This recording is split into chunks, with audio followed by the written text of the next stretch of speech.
আমি মাছ তেমন একটা খাই না, তারপরও ছেলে মেয়েদের পছন্দের মাছ নেবো। আসসালামু আলাইকুম, বিসমিল্লাহির রহমানির রহিম।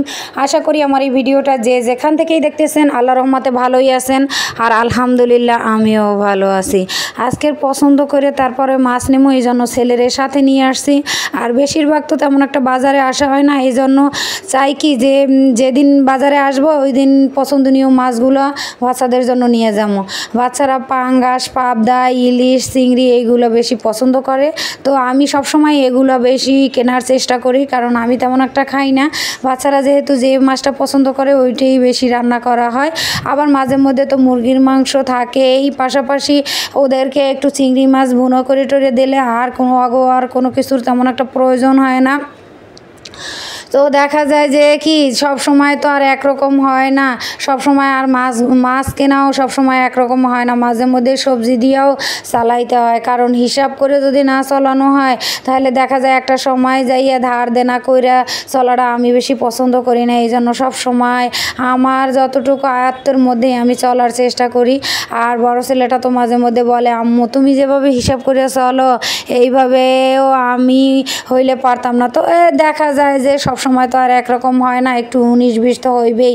ছেলে আবার পাঙ্গাস মাছ দেখাই বলতেছে, আম্মু একটা পাঙ্গাস লবা। আমি কই কি পাঙ্গাস তো গেল সপ্তাহে নিয়ে এসেছি, এই পাঙ্গাস মাছ এই রয়েছে, আজকে আবার নিমুখি করতে অন্য মাছ নিয়ে নিছি, এইটি হয়ে যাইবে। আর সামনে আবার পড়ছে আনারস, তো ভাবলাম যে 2টা আনারস নিয়ে যাই। মেয়েটা আবার আনারস পছন্দ করে, দেখা যায় লবণ দিয়ে খাইলে অনেক ভালোই লাগে। আর যদি মানে জ্বরের মুখ হয় তাহলে তো আরও বেশি ভালো লাগে, একটু টক টক লাগে বড় বড় আনারসগুলা। তো সব ধরনের মাছ অল্প অল্প করে কিনে নিলাম। আজকে বাসায় যাইয়ে রান্না করবো পাবদা মাছ, কারণ অনেক দিন ধরে পাবদা মাছটা রান্না করা হয় না। বাচ্চারা যে যেমনই পছন্দ করুক আর না করুক, পছন্দনীয় খাবারগুলো কিনতে পারলে আসলে মায়ের কাছে বেশি শান্তি লাগে, বাবার কাছে বেশি শান্তি লাগে। কিন্তু সব সময় তো আর একরকম হয় না, টাকাও তো থাকতে হইবে। অনেক সময় দেখা যায় টাকা থাকে না, সাধ্যের মধ্যে যা পাই তাই নিয়ে আসি। অনেক সময় পছন্দনীয় জিনিসটাও কিনতে পারি না, কারণ দেখা যায় অনেক সময় একটা জিনিস কিনতে গেলে আর একটা টাকা থাকে না। এটাই স্বাভাবিক, মানুষের জীবন চলতে গেলে অনেক সময় অনেক রকমেরই হয়, কারণ আমরা তো মানুষ, সব সময় তো আর একভাবে চলানো সম্ভব না। সব কিছু মিলিয়ে যদি ভালো থাকার চেষ্টা, এই আর কি। শুকুর আলহামদুলিল্লাহ, তারপরও আল্লাহর কাছে কোটি কোটি শুকুরিয়া, যতটুকু বাচ্চাদের নিয়ে চলতেছি খাইতেছি আল্লাহ রহমতে অনেক ভালো আছি। আল্লাহর কাছে এই প্রার্থনাই করি, আল্লাহ রাব্বুল আলামিন তুমি সবসময় এরকমই চালাইও।